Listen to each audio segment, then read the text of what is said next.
पति पत्नी का झगड़ा, दिल छूने वाली कहानी। संयुक्त परिवार के एक पति पत्नी में काफ़ी बड़ा झगड़ा हुआ। यह झगड़ा उन छोटे मोटे झगड़ों से ज़्यादा गंभीर था जो हर पति पत्नी में सामान्यतः होता है, क्योंकि इस झगड़े में एक दूसरे की आलोचना करते करते बात इतनी बिगड़ गई थी कि पति पत्नी एक दूसरे से अब तलाक मांगने तक बात करने लगे थे। संयुक्त परिवार के बाकी के सभी लोग बहुत परेशान हो गए और वह सब किसी तरह इन दोनों को समझाकर इस झगड़े का अंत करना चाहते थे। जब सभी के प्रयास काम नहीं आए तो वे लोग पति पत्नी के इस जोड़े को घर के सबसे बुजुर्ग सदस्य यानी दादाजी के पास लेकर गए। जब दोनों पति पत्नी दादाजी के कमरे में प्रवेश किए तो दादाजी ने उन दोनों को बैठने के लिए कहा और फिर पूछा कि बताओ तुम्हारी समस्या क्या है। दोनों पति पत्नी एक साथ बोल पड़े।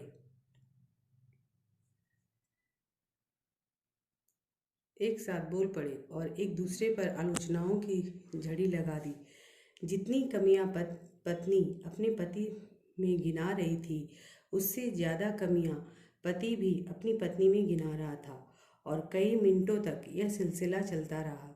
दादाजी ने भी इन दोनों को नहीं रोका और इनको अपना अपना गुस्सा एक दूसरे पर उतारने दिया। आखिर में जब दोनों एक दूसरे की बुराइयां करके थक गए और शांत हो गए, तब दादाजी ने उन दोनों से कहा, अब दोनों एक दूसरे की कुछ अच्छाइयाँ बताओ। जब अच्छाइयाँ बताने का समय आया तब दोनों ही पति और पत्नी एकदम से चुप हो गए।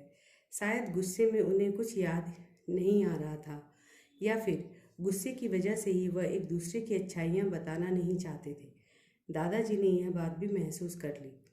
थोड़ी देर तक जब कोई भी नहीं बोला तब दादाजी ने कहा, अच्छा ठीक है, यह लो पेपर और पेन और एक दूसरे की अच्छाइयाँ इसमें लिखो। पति पत्नी दोनों ने ही पेपर और पेन लिया और एक दूसरे से काफ़ी दूर जाकर बैठ गए। थोड़ी देर तक ना पति ने कुछ लिखा ना पत्नी ने। फिर पति ने पेपर में कुछ लिखना शुरू किया। उसे देखकर पत्नी ने भी अपने पेपर में लिखना शुरू कर दिया। ऐसा लग रहा था कि जैसे दोनों एक दूसरे से कंपटीशन कर रहे हों। काफ़ी समय तक दोनों ने पेपर में लिखा और जब पेपर लिखावट से भर गया तब दोनों ही अपना अपना पेपर लेकर दादाजी के पास उन्हें देने के लिए गए। दादाजी ने उन दोनों के ही पेपर लेने से मना कर दिया और कहा कि अपने अपने पेपर एक दूसरे को दे दो और अब एक दूसरे के पेपर पढ़ो। पति ने पत्नी को और पत्नी ने पति को अपना पेपर दे दिया। वे एक दूसरे के पेपर पढ़ने लगे।